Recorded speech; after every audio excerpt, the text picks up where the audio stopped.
Hi, my name is Veronica Irwin, and I am the regulatory reporter at Unchained. And I'm here with Anjan Vinod, who is a principal at the venture capital firm Parafi. How are you? Good. Great to be here. Thanks for having me on. Parafi Capital is the single largest investor in the Polygon-based prediction market, Polymarket. And so I thought you would be a perfect person to talk to about after this election, how accurate Polymarket really was. Great. Yeah, excited to have this conversation, and just want to say up front that like you mentioned, we're investors in Polymarket, and of course, any of my views today are just expressed on my own. They're my personal views, not the views of Parafi. Got it. Got it. Well, thank you for doing this with me. Just to start, this won't be the focus of our interview, but it does kind of feel like something I should acknowledge. It is something that the federal government has been particularly concerned about.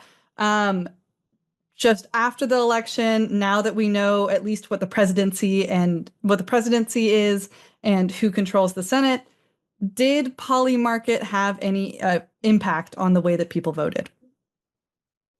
Yeah, I think it's a super important question. I think you could take the more quantitative data approach, where I haven't seen quantitative data or evidence that says Polymarket impacted this many votes or had this much impact on a specific state or whatever it may be.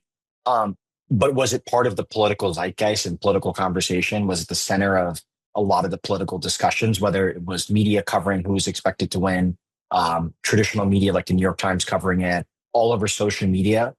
Absolutely. So I think it's difficult to say to what extent, if any, Polymarket impacted any voters directly. But I think the most important takeaway was that it did provide the voter base with a new information source. You have Hmm. traditionally just have polls. Now you have polls. You had Polymarket. You had social media. So it now is another tool for the voter base to use to understand, what's going on with the election, and how they should potentially position themselves. And one one point I'll add to that is, a week before the election, Trump was around 67, 68% on Polymarket. And then as more data came in, the market moved closer to, I think, closer to 55, 45. So essentially, it's a coin flip at that point. So if you're watching Polymarket and you were in a swing state like Pennsylvania, maybe you would look at that and say, hey, wait a second, like similar to the polls, this is very close. I need to go out and vote. So I think if anything, because of the gap that closed close to the election, I think it just continued to show heading into the election how close the market and the broader voter base, saw the election. Hmm. And I should say for viewers, depending on who you are, that question might, from me, might sound crazy, especially if you're deep in crypto. Crypto has been pretty supportive of Polymarket across the board, and dismissive, I guess, of the concerns. But I feel like I do need to raise it just because if you've been reading Unchained, we've been following the lawsuit between the CFTC and Polymarket competitor Kalshi pretty closely. And that is core to the CFTC's argument for why they say Kalshi should not be allowed to host election markets in the United States.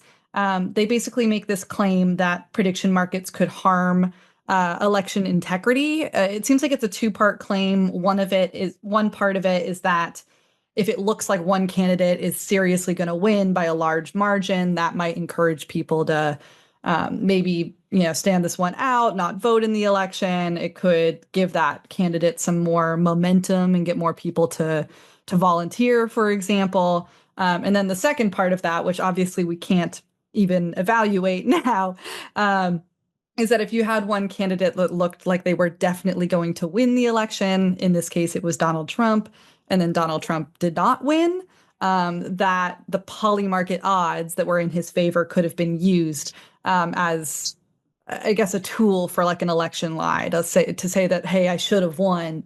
Look at what the odds were saying. Obviously, we can't evaluate that now. And for what it's worth, I talked to several pollsters, as well as other type of election prediction people ahead of the election, like historian Alan Lichtman, who basically looks at historical data points to predict who's going to win in the presidential election. And all of them pretty much said that when it comes to the affecting how people vote question, it's kind of a moot point. It could encourage some Democrats to stay out, and it could also have encouraged some Republicans to stay out if it looked like it was a definite win for Donald Trump ahead of time. So just wanted to get that out of the way.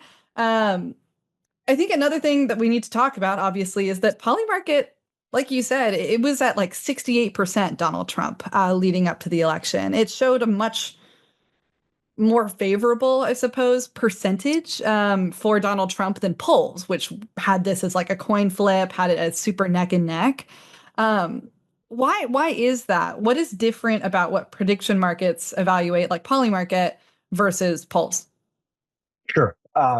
So prediction markets and polls are, they're apples and oranges. It's super important to understand the nuances and the difference between the two. So if you look at a poll, for example, which have been around for decades, you're taking, as a pollster, you're taking a random selection of voters, could be a couple of hundred, few thousand voters, could be in a swing state like Pennsylvania.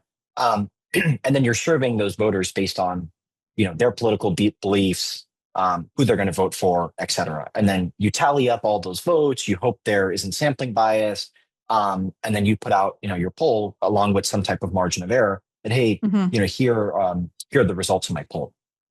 That is very different than, let's say, a prediction market, which is measuring the probability or the odds of a certain event occurring. So if there are, 10 polls, high quality, reputable polls that say, hey, a candidate's expected to have 60% of the votes, or our polls say candidate A has 60%.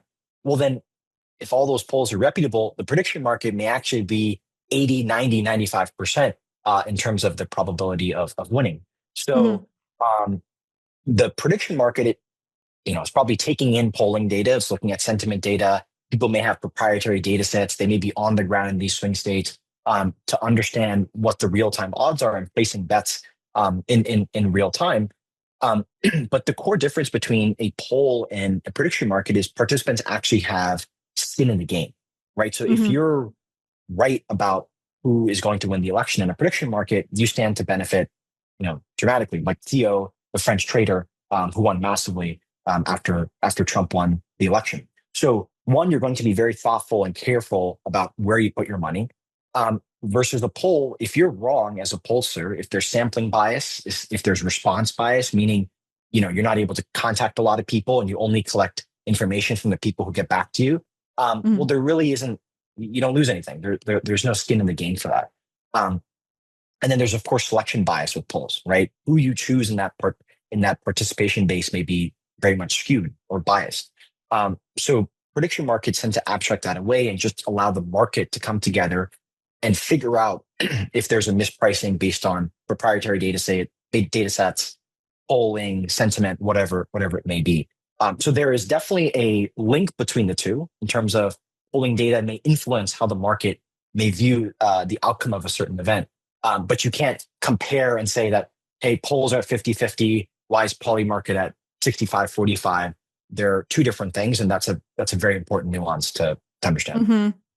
I don't know about you, but I personally know several people that bet on prediction markets in the opposite direction from how they were personally voting. It's not Mhm. necessarily like you bet on who you want to win, you bet on who you think is going to win.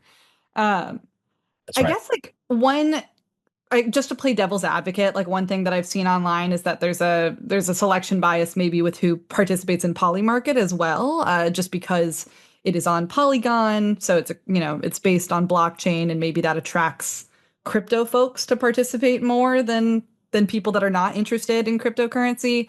Also, just by its very nature, you kind of have to have money to spend if you Mhm. want to bet in a prediction market. Like you're gambling, so obviously you have some extra money that you think is worth placing a bet with.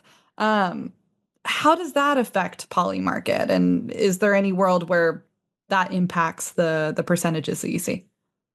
Yeah, I mean, I think you have to believe in just the concept that there are economically rational individuals where if something is massively mispriced, right? If people are overbidding on Trump odds well before the election, which at one point may have happened, that's why you saw a correction right before right before the election, and it went from 67 down to 55. Well, there are Hmm. economically rational people who will look at that and say, wait a second, there's a great opportunity to step in, make money. Um, let's take the other side of that. So are there enough people in crypto? And keep in mind, Polymarket wasn't the only one moving in this fashion. There were other markets out there, Web2, offshore, et cetera, that were also moving in this fashion. So there would be an arbitrage, right? If just Hmm. Polymarket was an outlier and moved all the way onto one side and everything else was in a corner, well, someone would arbitrage that. But the fact that many times Polymarket may be moving and the rest of the markets would catch up or they would be pretty much in line is an indication that there are people arbitraging the different markets, and there is people taking the other side if things seem mispriced. Hmm. And what's interesting about the proprietary data sets that you can get in a market approach is Theo, the French trader, actually paid and commissioned to have his own polls, right, to capitalize on the neighbor effect, right? So, he asked a pollster, don't ask the voter who you're going to vote for. Ask who do you think your neighbor will vote for, and indirectly you get to the same result as, hey, who do you think will win the election? To what you were saying earlier. So he actually commissioned his own polls, and that allowed him to get much better insights than the market. And he noticed a big gap between these polls that were using the neighbor approach of, hey, who do you think your neighbor will vote for, versus who do you think the traditional polling approach of who will you vote for, right? And he noticed the gap, and so he capitalized on that and used that as one of his insights or pieces of alpha. So there are ways for the market to suss out and figure out where there are mispricings. I did not see that. That is fascinating. That's really smart. Um, I guess like another thing that I would raise is just the transaction volume that we saw in Polymarket was massive. Right. And so I look at that and I almost wonder if that makes any kind of question about sampling a little bit moot or maybe more moot just because it's not like you had a small sample of people participating. Do you know off the top of your head what the transaction volume ultimately was on the presidential election contract? Yeah, I mean, I think at the time of closing, it was on like the UI at Play Market. I think it was about 3.6, 3.7 billion in Something volume like in that. just that one market. And there are several markets, right? Like the popular vote market or who's going to win a specific swing state market. So, but yeah, all in all, I mean, Play Market crossed well over a billion, in October. November alone, in terms of trading volume, was, well north of 600 million. They had more than 150,000 monthly active traders. And obviously, the day of the election, there was a lot of volume on the platform. And something that I think is less discussed is most people using Polymarket aren't actually traders, right? They're just people opening up the app or the website and just checking the odds in real time. So Polymarket jumped to the number two app in the world for people to just download and track the odds in real time. So that's another powerful use case of Polymarket where actually most people using quote unquote the platform may never actually make a trade or touch any money, but are just consumers of the information as a new Hmm. source of media or a new form of media. Totally. I mean, you've seen it used by all sorts of news outlets. It's in the Bloomberg terminal now. Right. Just because it's another data point that measures something different than what we're looking at in the polls. Yeah, it's fascinating.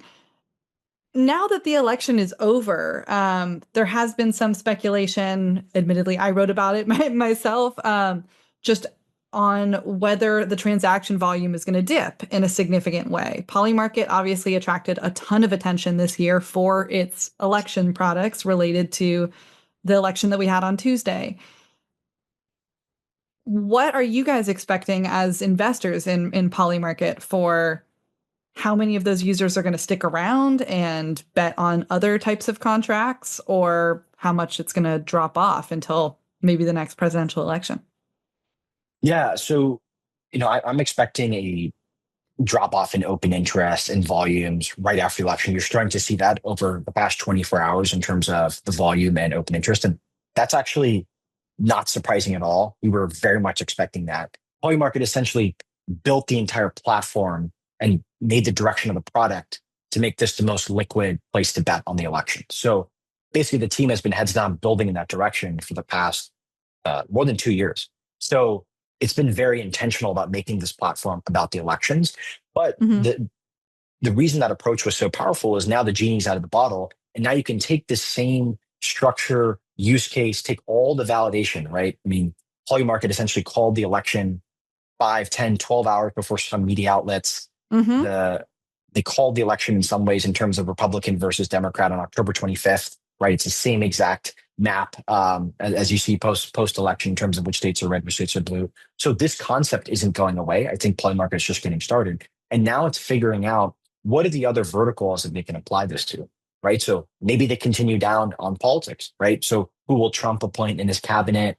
What type of policy decisions will Trump and Congress make? You have the Senate and House races and the midterms as well. So there is still a massive political angle.